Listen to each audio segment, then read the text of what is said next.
সবাইকে ওয়েলকাম জানিয়ে শুরু করছি। আমি পাপড়ি গাজীপুর থেকে বলছি। তো অনেকদিন পর ভিডিও নিয়ে চলে আসলাম। একটু অসুস্থ ছিলাম, আলহামদুলিল্লাহ এখন ভালো আছি। এই কারণে একটা রেসিপি শেয়ার করছি, ইলিশ মাছের আচার। তো আশা করব রেসিপিটা আপনাদের ভালো লাগবে। তো এই রেসিপিটা কিন্তু আসলে কখনো আমি কারো দেখিনি। তো একটা পেজে আমি গতকাল দেখলাম ওনারা সেল করছেন। তো ওখানে দেখে মনে হলো যেহেতু আমি আচার বানাতে পারি, তাহলে একটু ট্রাই করে দেখি কেমন হয়। তো আমার ঘরে যেটুকু মাছ ছিল, মানে ছোট ছোট কিছু মাছ ছিল ইলিশ, তো সেটা দিয়েই করেছি। 4 পিস মাছ নিয়েছিলাম এখানে। আর একটা আম ছিল, আমটা কিন্তু একটু নরম হয়ে গিয়েছে, বেশ কয়েকদিন আগের আম ছিল। তো এই কারণে আমটা আমি গ্রেট করতে পারিনি, একটু কেটে কেটে নিয়েছি। আর এই আচারটা যদি পদ্মার ইলিশ, বড় বড় ইলিশ দিয়ে করা হয় তাহলে কিন্তু অসাধারণ হবে। আমি ছোট্ট ইলিশ দিয়ে করেছি, তাতেই কিন্তু আলহামদুলিল্লাহ অনেক অনেক মজা হয়েছিল। আর এই আচারটা কিন্তু ভাত, রুটি, পরোটা আপনি যার সঙ্গে খান না কেন, খিচুড়ি, খুদে ভাত সব কিছুর সঙ্গে অনেক বেশি মজা লাগে। তো আমি কিন্তু আচার করার পর এমনি এমনি অনেকখানি খেয়ে ফেলেছি, কারণ অনেক বেশি ভালো লেগেছিল আমার। তো এই যে আমি সব কিছু রেডি করে নিয়েছি, আর অফ ক্যামেরায় মাছটা সিদ্ধ করে নিয়েছি, নিয়ে কাটা বেছে নিয়েছি। এখানে কিন্তু কোনো কাটা নেই, একেবারে সুন্দর করে সব কাটা ফেলে দিয়েছি। এটা একটু কষ্ট, কিন্তু ভালো একটা খাবার খেতে গেলে বা ভালো কিছু খেতে গেলে একটু কষ্ট করতে হয়। তো মাছটা বেছে নিয়ে তারপরে আমি চুলায় চলে আসছি। তো প্রথমে কিন্তু মরিচটা একটু ভেজে নিচ্ছি, আর শুকনো মরিচ কিন্তু হালকা আছে ভেজে নিতে হয়, তাহলে কিন্তু ফ্লেভারটা ভালো হয়, ভিতরে যে বিচিগুলো থাকে ভালো করে ভাজা হয়ে যায়।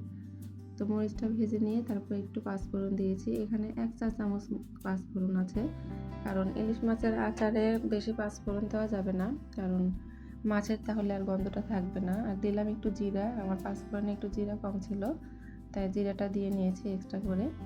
তারপরে আমি সর্ষের তেল দিয়ে দিচ্ছি এখানে। সর্ষের তেল জার যখন আমি ধুয়ে দিয়েছিলাম তেল সহ, তখন একটু পানি গিয়েছিল, তাই একটু এরকম ফেনা উঠেছে বেশি। তো যাই হোক, দিয়ে দিলাম একটু পেঁয়াজ বাটা, এটা কিন্তু অপশনাল। যদি আচারটা বেশি দিন ঘরে রেখে খেতে চান তাহলে পেঁয়াজ বাটা দেওয়া যাবে না। দিয়েছি আদা রসুন বাটা 1 চা চামচের মতো দিয়েছি, কারণ ইলিশ মাছে কিন্তু আদা রসুন বেশি দেওয়া যায় না, অল্প দিতে হয়। তারপরে দিয়ে দিলাম এই যে আম কেটে রাখা, এটা তো আম কিন্তু পাতলা পাতলা করে কেটে নিয়েছি। তো এখানে কিন্তু প্রথমে সব মশলা দিয়ে তারপরে মাছটা দেওয়া যেত, কিন্তু আমি যেহেতু কাঁচা আমের সিজন আম দিয়ে করছি, তাই আমটা আগে দিয়েছি। দিয়ে নিয়ে এলাম হলুদ বাটা 1 চা চামচ, হলুদ গুঁড়ো ছিল না তাই বাটা দিয়েছি। দিয়েছি জিরা বাটা আর শুকনো মরিচ গুঁড়ো দিয়েছি। ঝালটা আসলে ডুবো আচারে একটু বেশি দিতে হয়। তারপর দিয়ে নিলাম একটু লবণ। তো এখন ভালো করে কষিয়ে নিব, এটা কিন্তু একেবারে লো টু মিডিয়াম হিটে কষাতে হবে। তারপরে 1/4 কাপ এখানে আমি দিয়েছি চিনি, এটা দিয়ে আবার একটু কষিয়ে নিচ্ছি চিনিটা গলে যাওয়া পর্যন্ত। চিনিটা যখন গলে যাবে তখন এর ভিতর দিয়ে দিচ্ছে এই যে মাছ। তো মাছটা দিয়ে তারপর আরও কিছুক্ষণ কষাবো, খুবই হালকা হিটে কিন্তু কষাতে হবে, নিচে যেন লেগে না যায়, এটা খেয়াল রাখতে হবে। তো আচারে কিন্তু অনেকে ভিনেগার দেয় সংরক্ষণ করার জন্য, তো আমি কিন্তু কোনো ভিনেগার দেই না, ভিনেগারের ফ্লেভারটা আমার ভালো লাগে না। তো আলহামদুলিল্লাহ ভিনেগার ছাড়াই আমার আচার অনেক দিন ঘরে থাকে, নষ্ট হয় না। তো কষানো শেষ, মানে আচারের শেষ পর্যায়ে এসে আমি এখানে সর্ষে বাটা দিচ্ছি 4 টেবিল চামচের মতো। সর্ষে বাটাটা দিয়ে এখন আমি 2 মিনিটের মতো হালকা হিটে কষিয়ে নিব, মানে নাড়াচাড়া করে নিব, খুব বেশিক্ষণ কষানো যাবে না।